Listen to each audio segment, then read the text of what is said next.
When I was really young, I would always think that a girl that was beautiful was always a woman that was European or a Caucasian.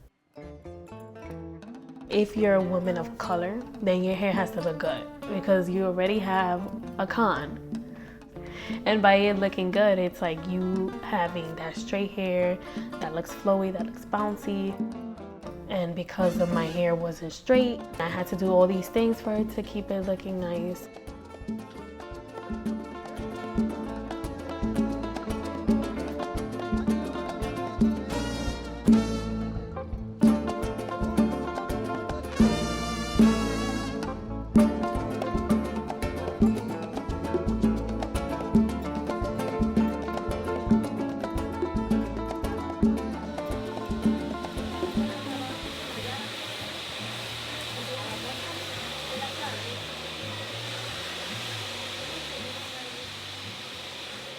First time I ever relaxed my hair, I was about 4 years old.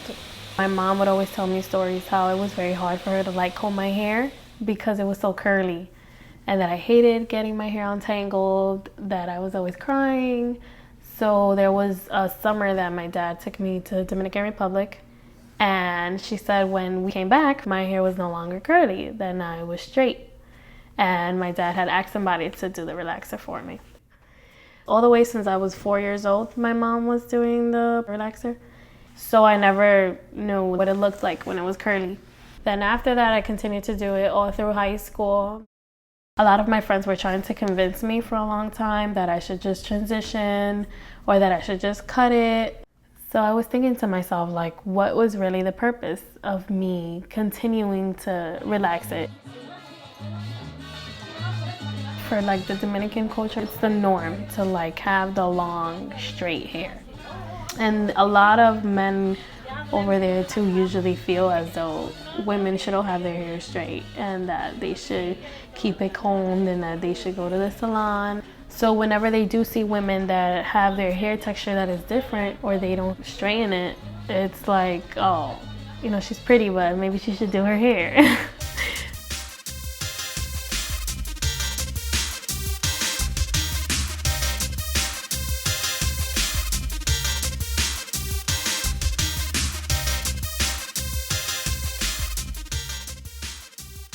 Our hair is the most instant signifier of our ethnicity, of our connection to Africa and our connection to each other. Inside of this texture, there's a lot of history, and so it's where we are most reminded. This is where we remind everybody that we all come from Africa. That's, for me, why I think it is such a touch point and such a trigger, and why people immediately want to change it. That's the first thing that you want to do, and that's your first memory often, is someone wanting to change your hair, wanting to tame it, wanting to control it, wanting to, put it somewhere else.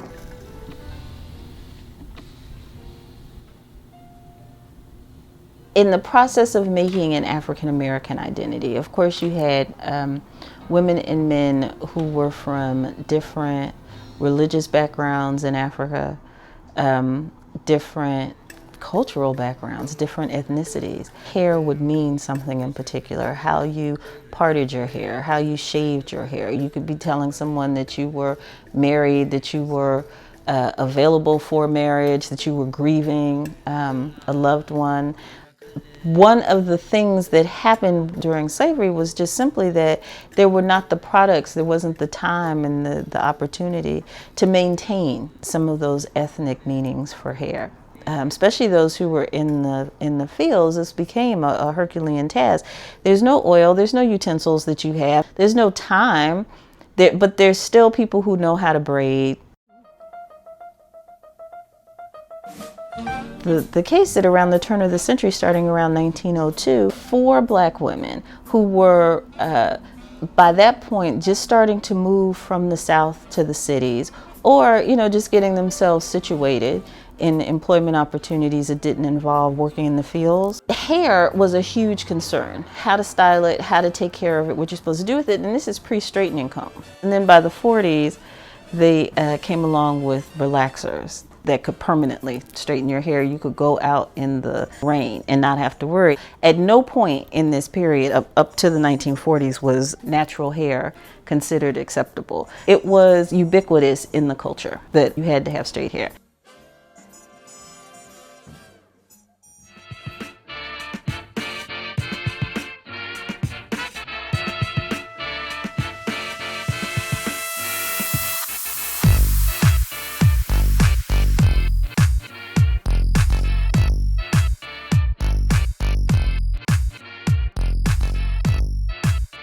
I think natural is the best.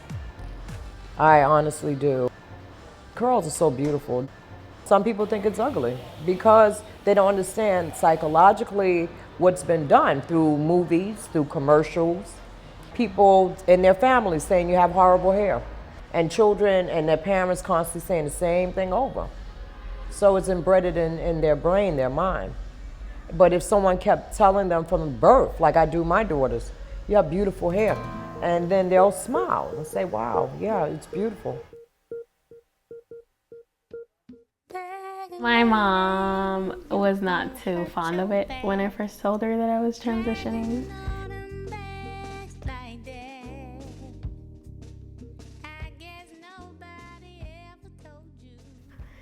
I felt like I was in bondage.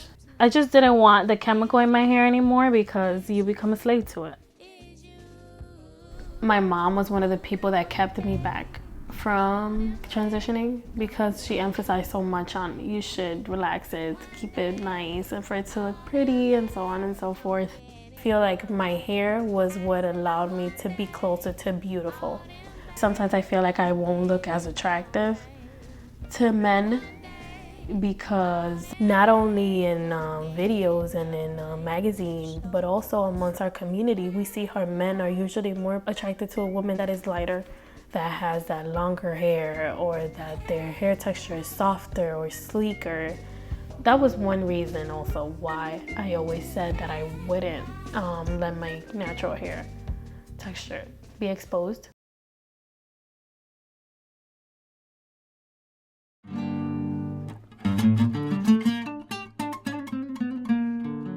Sometimes when I look at the pictures of how my hair was before, I tell myself, like, I hope this is the best decision. I think my biggest fear is in terms of how comfortable I'm gonna feel, because I've always had it long. I know for sure that the length of my hair is definitely a concern for my mom, because whenever she does my hair, like, she looks at it, she's like, it looks really nice, and then she says, I can't wait for it to grow. I'm suffering now, but I know maybe in like 2 to 3 years I'll have my length again, and then it'll be my hair. Like, it won't be this chemical hair. I'm embracing it, and I'm gonna say, like, this is me. This is who I am. But each night in dreams, it started anew.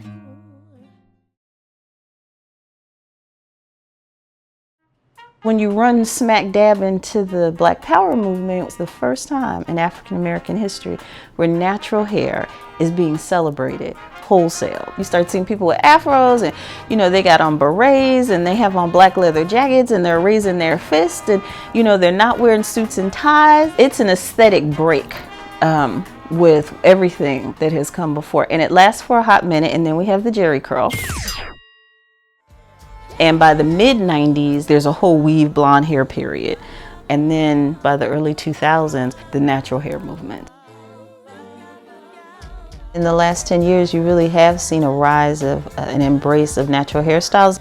There are literally hundreds of websites, if you include YouTube videos, where Black women are talking to other Black women about how to style our hair naturally.